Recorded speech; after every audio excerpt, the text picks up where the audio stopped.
ও এলাকার মুসলমানেরা, ও পর্দার আড়ালের আম্মা জানেরা, ও বোনেরা, ও যুবক ভাইয়েরা, ও বৃদ্ধ বাবাজিরা, ও আমার স্নেহের ভাই ও বোনেরা, মাটির মতো নরম তুমি তোমার অভ্যাসটারে অন্তর নিয়ে আসো। সন্তানগুলোকে আদর্শওয়ালা বানাও। দুনিয়া কিছুই না রে বাবা। আজকে আমি টাকার গরম দেখাই, আমার শিক্ষার গরম দেখাই, আমার সম্পদের গরম দেখাই,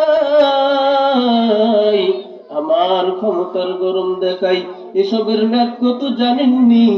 আজরাইল আসা পর্যন্ত। আজরাইল যখন এসে হাজির হয়ে যাবে, আমার জন্য 3টা সাদা কাপড় রেডি হয়ে যাবে।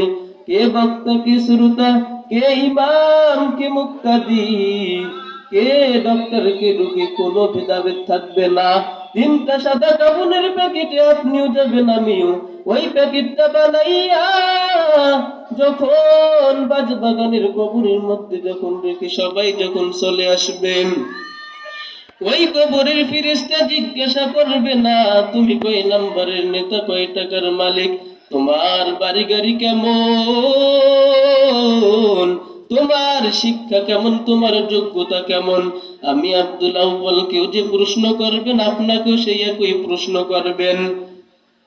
সমস্ত কবরওয়ালাদেরকে সেই 3টা প্রশ্ন করবেন। রবের পরিচয় দাও,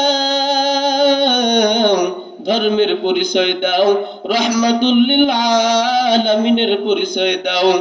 এই 3টা প্রশ্নের জবাব যারা দিতে পারবে না, মায়ার নবী, রহমতের নবী বলেন তাদের কবর হবে রওজাতুম মির, যারা জবাব দিতে পারবে তাদের কবর হবে রওজাতুম মির রিয়াদিল জান্নাহ। আর যারা জবাব দিতে পারবে না, তাদের কবর হবে হুফরাতুম মিন হুফারিন নার। ও আল্লাহর বান্দারা, কয়দিন আর যৌবনের বাহাদুরি করবে?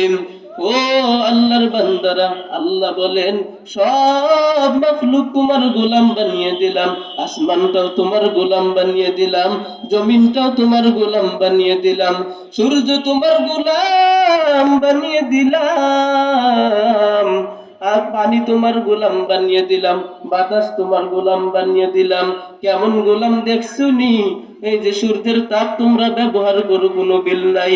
আমি আল্লাহ পানি দিলাম ফ্রি, কোনো বিল নিলাম না। আমি আল্লাহ বাতাসটাও ফ্রি করে দিলাম, কোনো বিল চাইলাম না রে গোলাম। মাটির সৃষ্টি মানুষগুলো তোর সম্মান সবার উপরে বাড়াইয়া দিলাম। আর এই সম্মানটা যদি ধরে রাখতে পারো,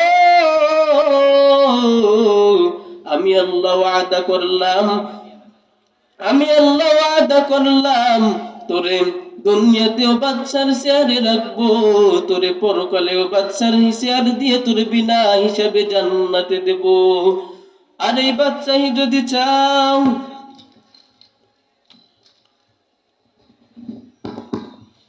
ওয়াখির দাওয়ানা আনিল হামদুলিল্লাহি রাব্বিল আলামিন।